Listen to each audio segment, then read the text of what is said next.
Welcome to the Deep Dive.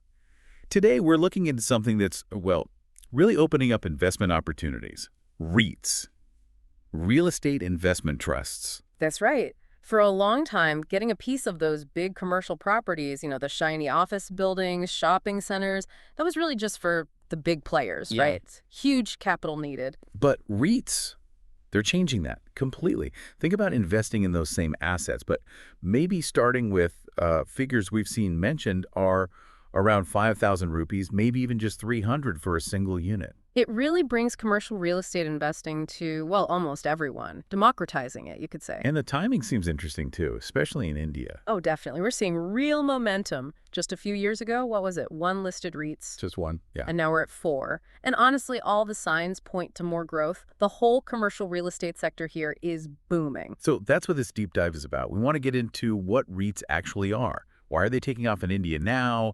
How do you, figure out which ones are good investments? And how they stack up against, say, buying a physical property yourself. Right.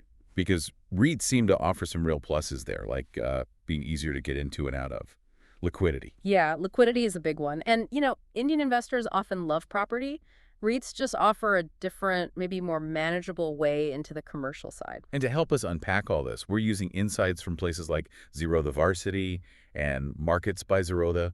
We've got perspectives from experts like Alok Agarwal at Brookfield India Real Estate Trust and Pratik Shah from K. Corp, who manage Mindspace REITs. Some really knowledgeable folks in the space. Their insights are super valuable here. Okay, let's dive in. At the most basic level, what exactly is a REIT? So think of it as a trust. It pools money from lots of investors, could be individuals like you listening, institutions, Okay. and it uses that pool of money to buy and manage commercial properties that actually earn income. So shopping malls, offices, hospitals, that sort of thing. So pooling money for real estate. Is the mutual fund analogy fair? It's actually a pretty good analogy, yeah. Like an AMC, an asset management company, collects money to buy stocks or bonds. Right. A REIT trust collects money, but specifically for real estate. And you get units in the REIT, just like you get units in a mutual fund, representing your share. Got it. Yeah. That makes sense. Yeah. So for me as an investor, what's the payoff? What are the main benefits? 2 main things, really. First, capital appreciation. If the value of the properties the REIT owns goes up, the value of your units should hopefully go up too. Okay, value growth. And second, income, regular income. The REIT collects rent from tenants, and then it has to, by law, distribute a big chunk of that income back to the unit holders, usually as dividends. How regular is that income? The rules say at least twice a year, but in India right now, most of them are actually paying out quarterly. So it's kind of like getting rental income, but without owning the building yourself and dealing with tenants. Exactly. That's the beauty of the pass-through structure. The income and any capital gains sort of flow through the trust directly to you, the investor. No hassle with paperwork, maintenance calls, finding tenants, none of that. That sounds like a major convenience factor. It really is. And another key thing, especially for managing risk, Indian regulations say REITs have to invest at least 80% of their money in properties that are already built and generating income. Ah, so less risk from like funding a construction project that might run into problems. Precisely. It shifts the focus to stable income-producing assets, gives you a bit more predictability. Okay, that makes sense.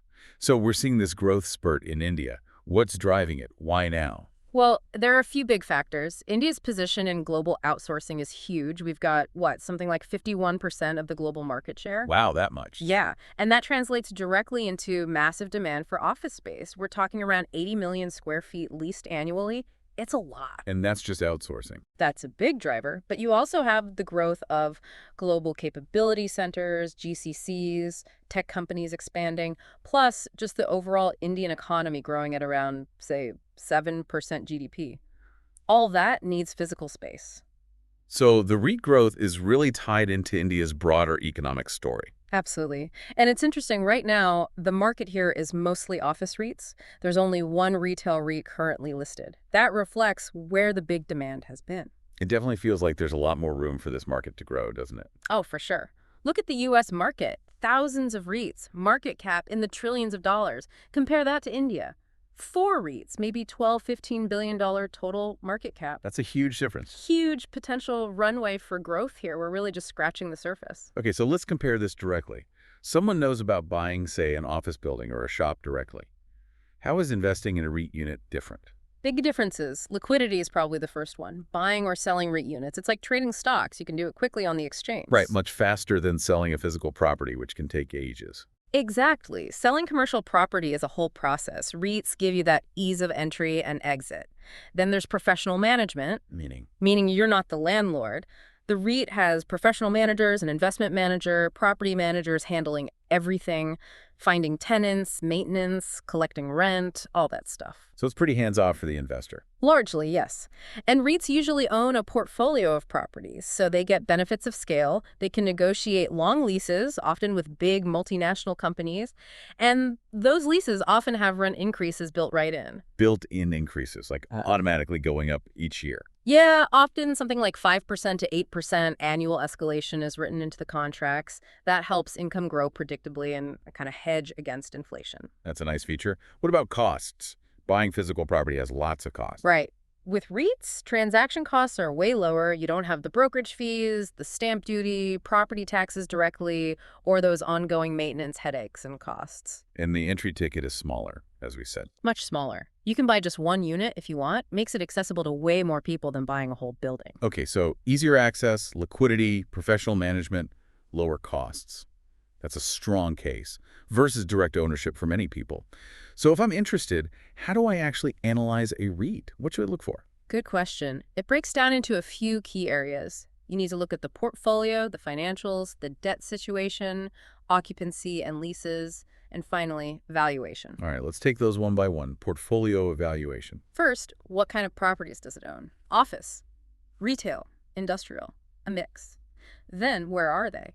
Geographic spread is important for diversification. Is it all in one city or spread out? Like, Mindspace has properties in Mumbai, Pune, Chennai, Hyderabad. That spreads the risk. So don't put all your eggs in one city's basket. Makes sense. Exactly. Then, who are the tenants? Quality matters. Are they big, stable companies, especially MNCs? Mindspace, for example, says about 74% of their clients are MNCs. That suggests reliable rent payments. Okay, reputable tenants. What else? Tenant concentration. Is the REIT overly reliant on just one or two big tenants? If one leaves, that could be a major hit. Diversification among tenants is good too. And finally, just a general risk of the locations. Are they in business-friendly areas with good prospects? Got it. Evaluating the actual assets and who's paying the rent. Now, financials. What numbers matter? You start with revenue, which is mainly the rental income. You want to see that growing steadily over time, ideally. Then look at net property income, NPI. That's the rent minus the direct costs of running the properties, like maintenance. It shows how profitable the actual buildings are. Okay, revenue minus property expenses, NPI. Right. And then crucially, the distributable income per unit holder. This is basically the profit that's available to be paid out to you, the investor. Mindspace, for instance, reported about $249 per unit distributable as of March 2023. You want to see this number looking healthy. So growing rent, profitable properties, and a good chunk of cash available to distribute. What about debt? REITs use borrowing, right? They do, yes. So assessing debt is critical. Key metrics here are things like the interest coverage ratio. Can the REIT easily cover its interest payments from its earnings? Higher is better. Mindspace was at 4.5 times, which is pretty comfortable. Okay, ability to pay interest. What else? The weighted average cost of debt. Basically, how much is their borrowing costing them? Lower is obviously better. Mindspace was around 7.7%. And also, the weighted average maturity of debt. How long until their loans need refinancing? Longer is generally more stable. So manageable interest payments, reasonable borrowing costs, and debt that isn't all coming due tomorrow. Makes sense. Look at occupancy. What about occupancy and the leases themselves? Very important. Occupancy rate is key. What percentage of the space is actually leased out? Higher means more stable income.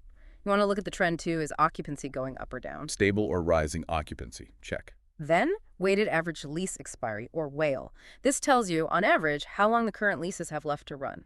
Mindspace is around 7 years. Is longer better or shorter? It's a trade-off. Shorter WALE means you can potentially increase rents faster if the market is hot, but it also means more turnover risk. Longer WALE gives you more income stability and predictability. Depends on your view. And finally, tenant retention. Are tenants renewing their leases? High retention is a good sign of stability. Okay, so high occupancy, a WALE you're comfortable with, and tenants sticking around. Last piece, valuation. How do I know if the price is right? Several ways to look at it. One is the net asset value, or NV, often reported by the REIT itself. It's their estimate of the property's market value per unit. You can compare the current market price to the NAV.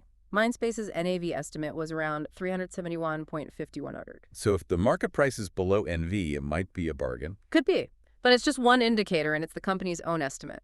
Another metric is price-to-book ratio, market price divided by book value per unit. Look at the history of this ratio for context. Mindspace is about 1.23 times book. Okay, price to NAV, price to book. What else? Dividend yield. This is crucial. It's the annual distribution per unit divided by the current market price.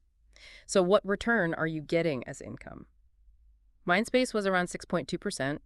You compare that yield to, say, what you could get from a bank FD or a government bond, considering the risk. Right, comparing the yield to safer options. And some people also use technical analysis, looking at the price chart of the REIT units, trying to find good entry points near support levels. But fundamentally, it's about NAV, book value, and especially the dividend yield. That's a really helpful breakdown of the analysis process. Thanks. Yeah. Now, we mentioned office and retail REITs. Are there other types emerging in India? Yes, the landscape is definitely evolving. You have the standard real estate investment trusts, REITs for property assets.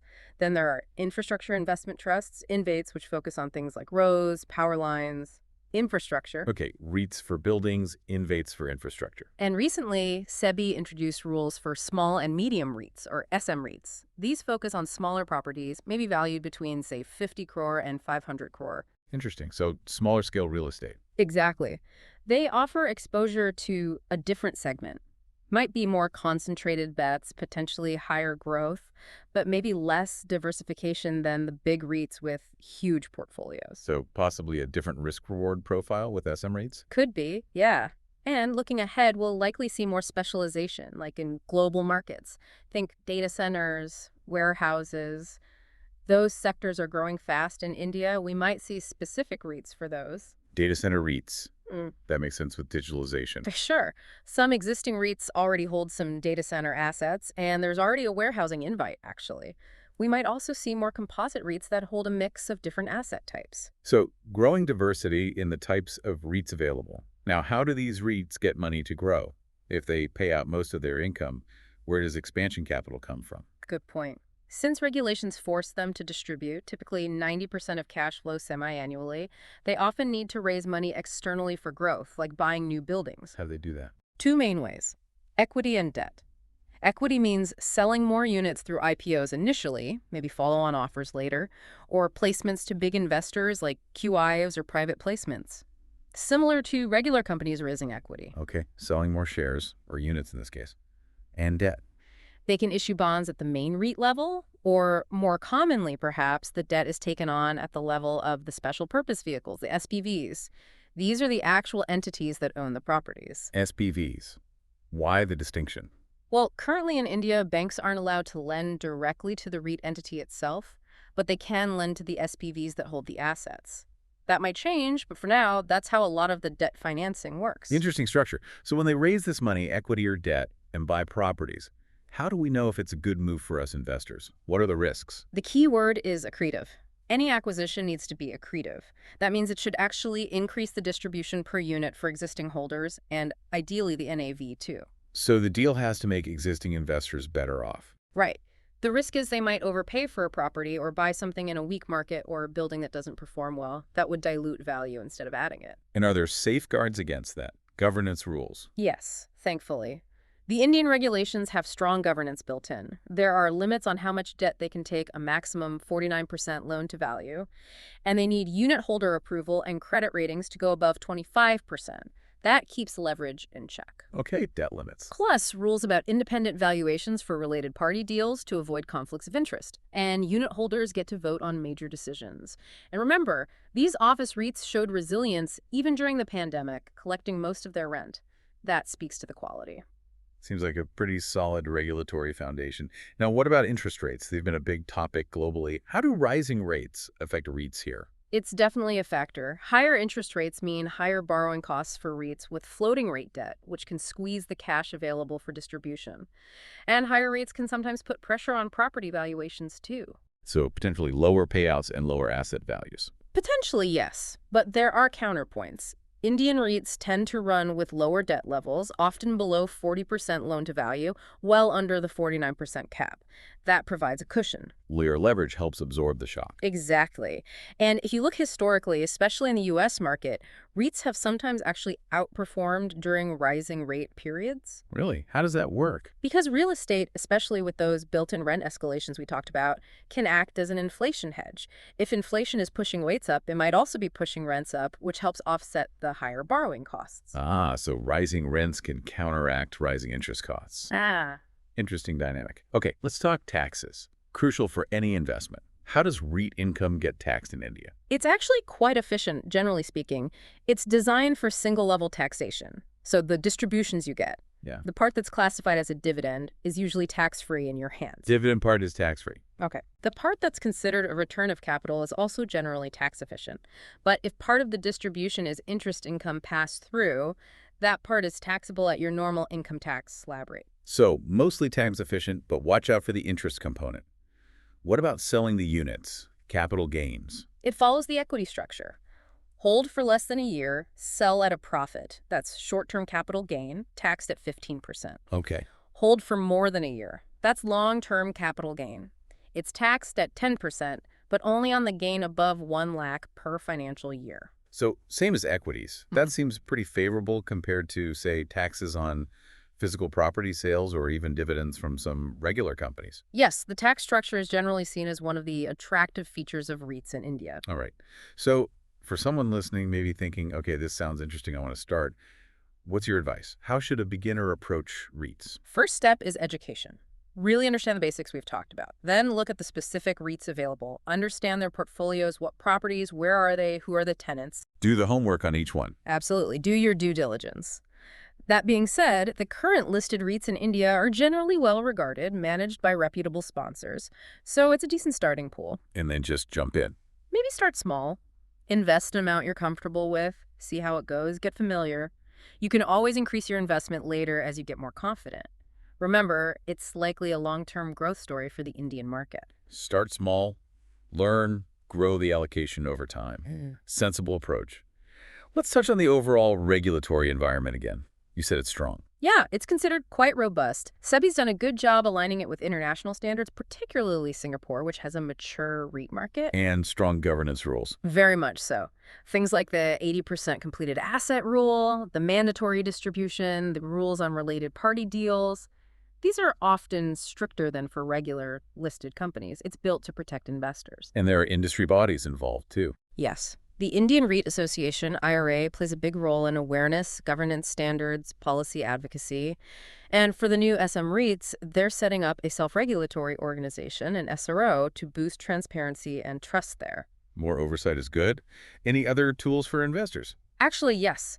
SEBI recently pushed for data benchmarking platforms. So now providers like CAMS Online, KFinTech, Harvey have platforms where you can find standardized, comparable data across different REITs.